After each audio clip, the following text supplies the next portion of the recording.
एक बार एक बौद्ध भिक्षु किसी नगर में भ्रमण के लिए गए हुए थे। वहां सभी लोग उनके उपदेशों को सुनने के लिए उनकी सभा में आए हुए थे। तभी उनकी सभा में एक व्यक्ति उठकर पूछता है कि आप प्रतिदिन लोगों को उपदेश देते हैं, उनके जीवन की समस्या को सुन उसे इस तरह महसूस करते हैं मानो वो आपका दुख है और उस अनुसार उन्हें हल देते हैं, लोगों की सेवा करते हैं। ये सब कर आपको क्या मिलता है? ऐसा करने के पीछे आपकी मंशा क्या है? ये सुन बौद्ध भिक्षु कहते हैं कि उनकी सेवा कर, उन्हें सही राह दिखा, मुझे सुख की अनुभूति होती है, उनके सुख में ही मेरा सुख है।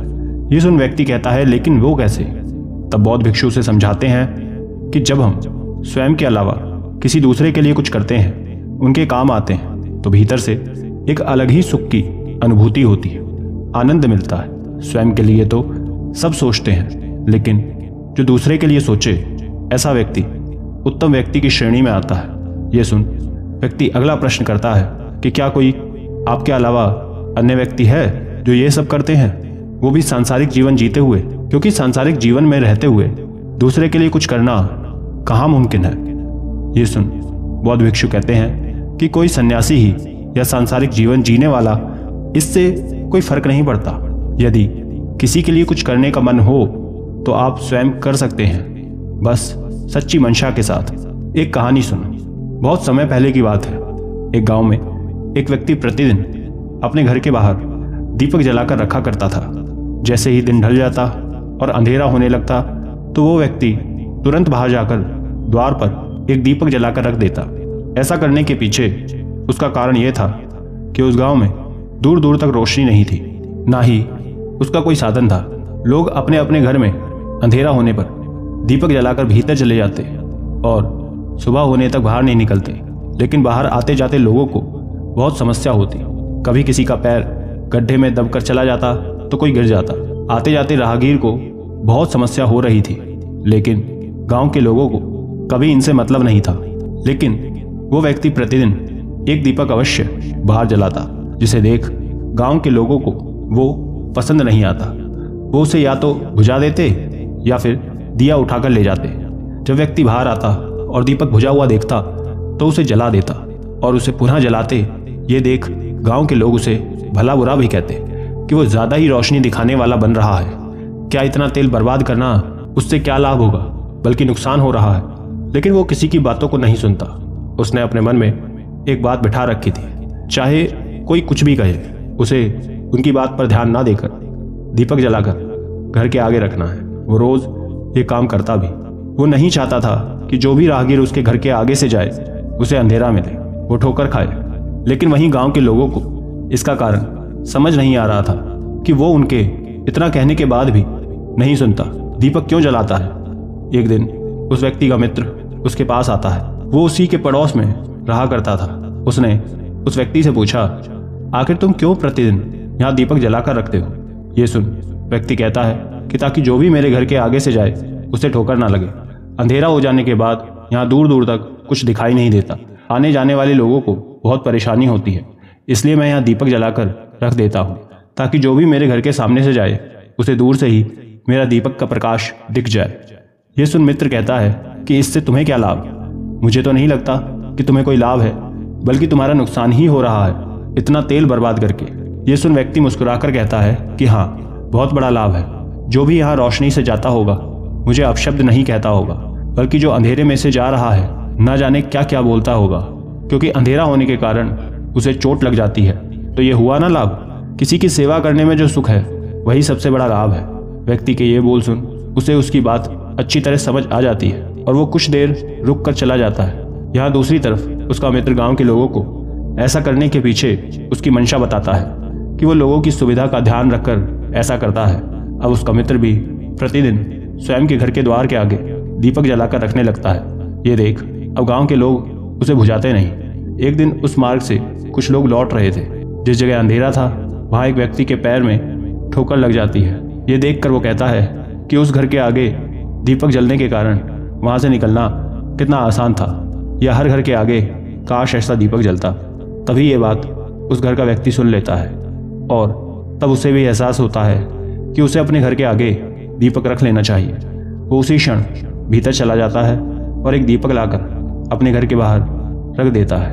अब धीरे धीरे एक दूसरे को देख गांव के लोग उस व्यक्ति से प्रेरणा ले दीपक जलाकर अपने घर के आगे रख देते हैं, जिसकी वजह से अब उस गांव के मार्ग में हर जगह दीपक जलने की वजह से चारों तरफ रोशनी रहती है और आते जाते लोगों को किसी भी प्रकार की कोई समस्या नहीं आती और वो आराम से लौट जाते हैं। कहानी के अंत में बौद्ध भिक्षु कहते हैं, जिस प्रकार उस व्यक्ति ने सांसारिक जीवन में रहते हुए दूसरे के प्रति इतना सोचा, आप चाहे तो आप भी कर सकते हैं। किसी की सेवा करने में एक अलग ही आनंद मिलता है, लेकिन वो सेवा यदि साफ निस्वार्थ भाव से की जाए तब। ये सुन व्यक्ति को ये समझ आ जाता है कि जन कल्याण करना एक उत्तम कार्य है।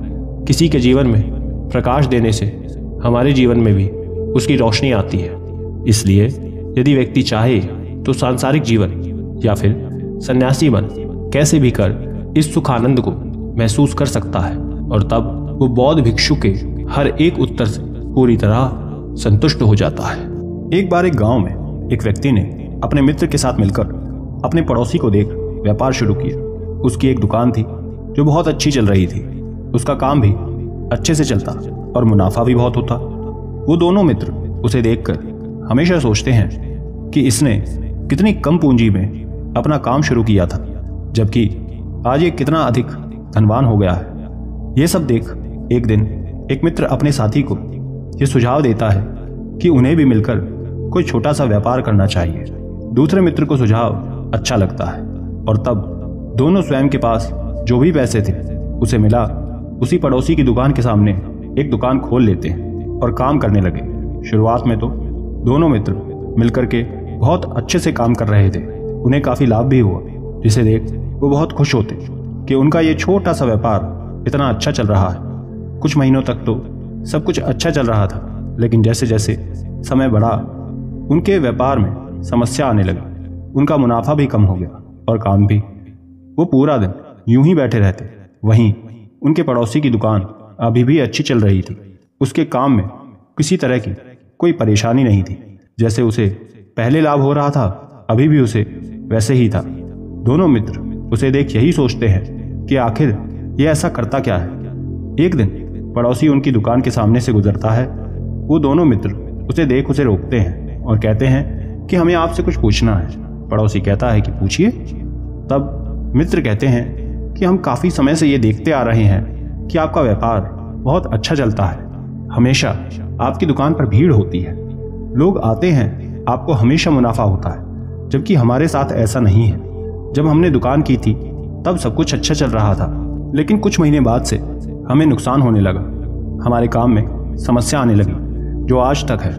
आप ऐसा क्या करते हैं जो आपके साथ कोई दिक्कत नहीं है? आपकी तरक्की का आखिर रहस्य क्या है?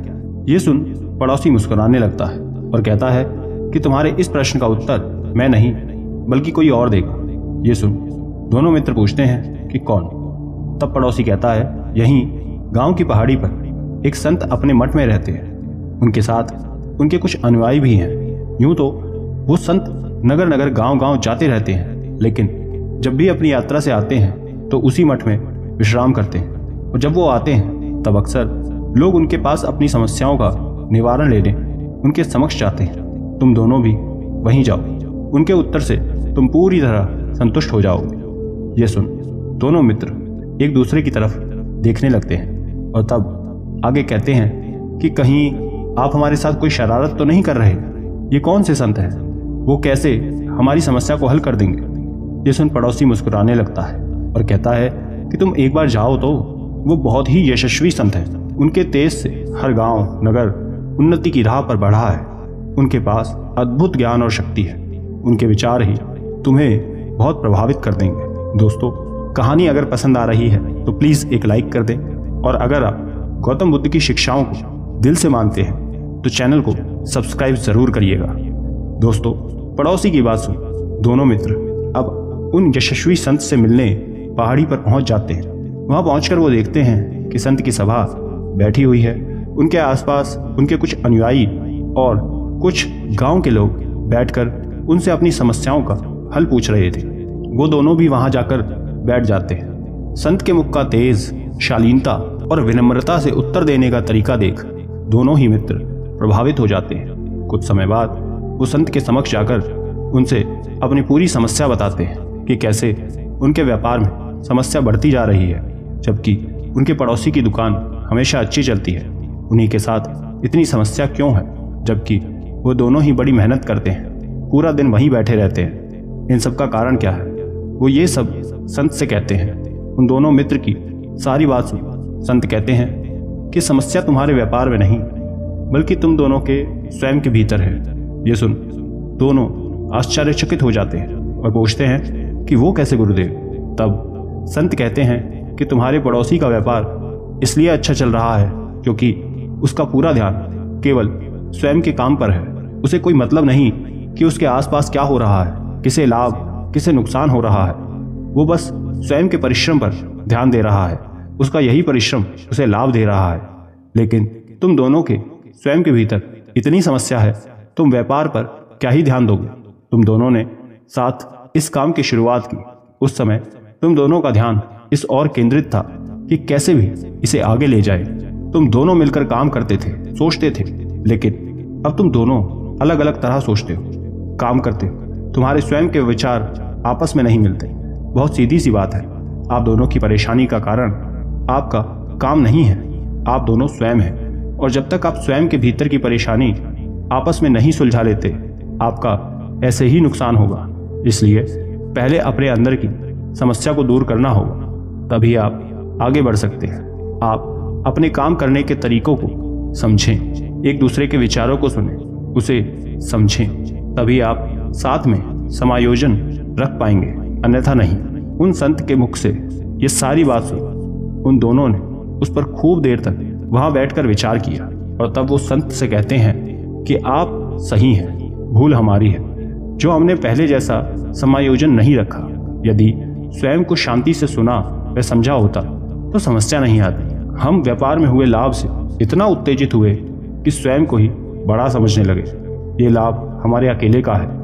ये सुन संत कहते हैं कि यदि शुरुआत साथ की है, उसे लेकर आगे तक साथ आए हो, तो मेहनत और लाभ दोनों की वजह से हुआ। आपको चाहे कितना भी लाभ हो, मुनाफा हो, स्वयं को इतना नियंत्रित रखें उसका अधिक प्रभाव आपकी बुद्धि पर भारी ना पड़े।